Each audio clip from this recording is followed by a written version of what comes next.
સાથે સાથે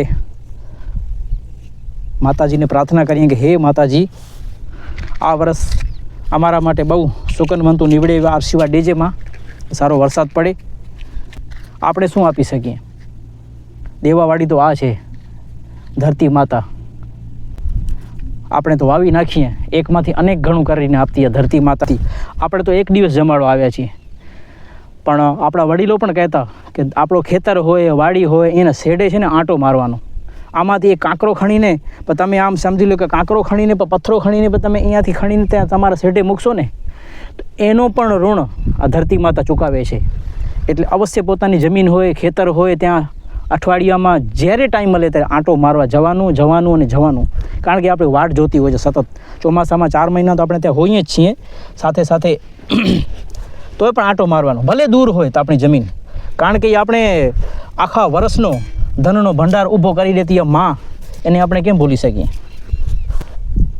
તો મિત્રો, ધરતી માતાને પ્રાર્થના કરીએ કે આ વર્ષ સારું નીકળે સૌ ખેડૂતો માટે. અને આપણા વડીલો કહી ગયા છે કે આપણે ધરતી જમાડીએ પછી ખેતરને આંટો મારવાનો.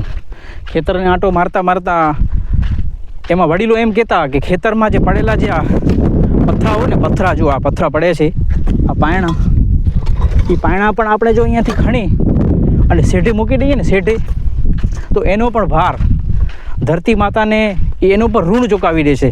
કારણ કે એમાં આપણા વડીલો કહી ગયા છે એનો પથ્થર જે છે એ આપણે શેઢે મૂકી દેવાનો. અહીંયાથી એક કાંકરો પણ અહીંયાથી તમે ઉપાડીને ધરતી માતાના શેઢે મૂકી દો ને, અહીંયા આપણે ખેતરના શેઢે, તો એનો પણ ઋણ એ માતાજી ચૂકવી દે છે ધરતીમાં. તો આપણે મારીએ છીએ ખેતરને આંટો. અને અચૂક મિત્રો, તમારી જમીન હોય ત્યાં ધરતી માતાને જમાડીને તમે આંટો મારજો.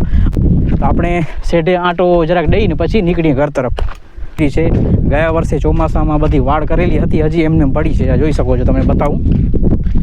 આપણે અહીંયાથી કાઢી નથી, હજી એમને પડી છે. બાજુ કંઈ હોટલ જેવું બની રહ્યું છે, પવન લાગી રહ્યો છે. ગરમી એટલી નથી, પવન લાગી રહ્યો છે. હું તો દર ફેરે આવતો જાઉં છું, અઠવાડિયામાં 1-2 વખત અહીંયા ચક્કર મારતો જાઉં, આવું અને અહીંયાથી નીકળી જાઉં. અને મિત્રો, આપણે ખેતરમાં છે ને, અહીંયા ગયા ચોમાસામાં અહીંયા મારો બાંધ્યો હતો ભૂંગી માળો, તો આ ફેરે અહીંયાથી કાઢીને અહીંયા નાખી દીધો છે ખેતરના શેડે. હજી ઊભો છે. હવે આ વર્ષે પણ ચોમાસામાં કામ આવશે, એટલે અહીંયાથી ઉખેડવો નહીં પડે અહીંયાથી. ને અહીંયા કે બાબરાનું ઝાડ આવડો મોટો થઈ ગયો, આવડો જબરદસ્ત છાંયો છે. અહીંયા ગાયો ને ભેંસોને બેસે છે, જો આ બધા છે અહીંયા કને. તો આપણે પણ આ મારા ઉપર બેસશું જરાક વાર, થોડીક વાર અહીંયા બેસી જઈએ મિત્રો. એ આપણે એક બેસવાની મોજ છે.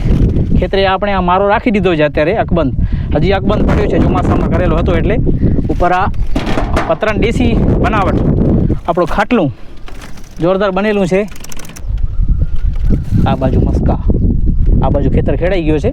હવે ખેતર બસ 4-5 દિવસમાં ખેડાઈ જશે. અમારા મણીલાલભાઈ આજે અત્યારે ફ્રી નથી, એ હરિદ્વાર ગયા છે એટલે.